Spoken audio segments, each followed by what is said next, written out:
एक समय की बात है, रघुदास नाम के एक भक्त हुआ करते थे जो श्री रामचंद्र जी के अनन्य भक्त थे।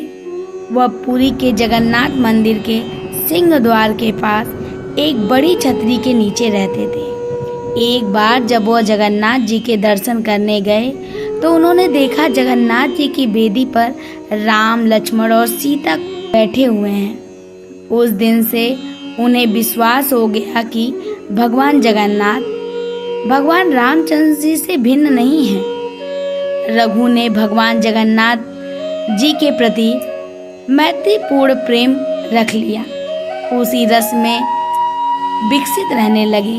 एक बार रघु ने भगवान जगन्नाथ जी के लिए एक सुंदर सी माला तैयार की और पुजारी को चढ़ाने के लिए दिया, लेकिन पुजारी इसे चढ़ाना नहीं चाहता था क्योंकि रघु ने केले के पेड़ की छाल से बनी डोरी का इस्तेमाल किया था। उस समय जगन्नाथ जी के मंदिर में ऐसी चीज़ों का उपयोग वर्जित था।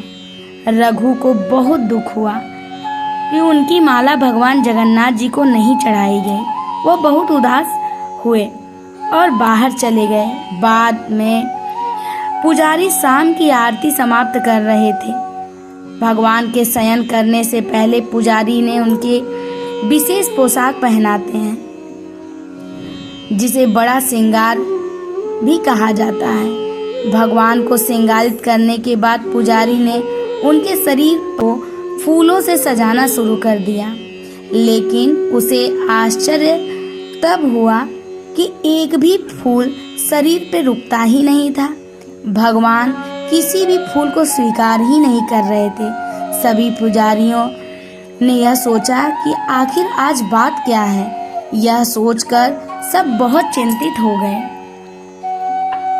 यह समझने के लिए हमसे क्या अपराध हुआ है, वे सभी मंदिर में ही सोएंगे, तब तक उपवास करेंगे जब तक कि भगवान उनके सपने में आकर उनके अपराध के बारे में उन्हें बता नहीं देते।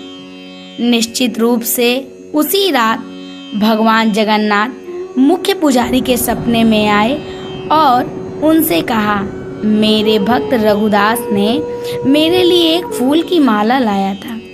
उन्होंने उसे बड़े प्रेम से बनाया था। आपने उसे चढ़ाने से इनकार कर दिया।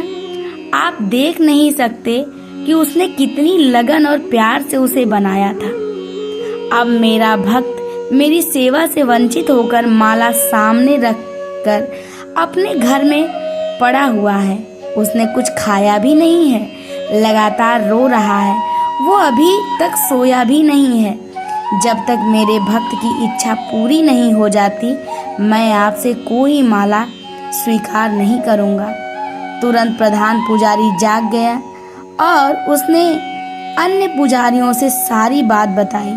तब वे सभी रघुदास जी के पास गए और अपना अपराध बताए और उनसे अपनी माला भगवान जगन्नाथ जी को चढ़ाने के लिए कहा। यह सुनकर रघुदास बहुत ही प्रसन्न हुए और भगवान इतने दयालु होते हैं कि स्वयं माला लेने के लिए, माला स्वीकार करने के लिए खुद ही प्रतीक्षा कर रहे थे। जय जगन्नाथ। वीडियो को लाइक और कमेंट बॉक्स में जय जगन्नाथ जरूर लिखें। जय जगन्नाथ।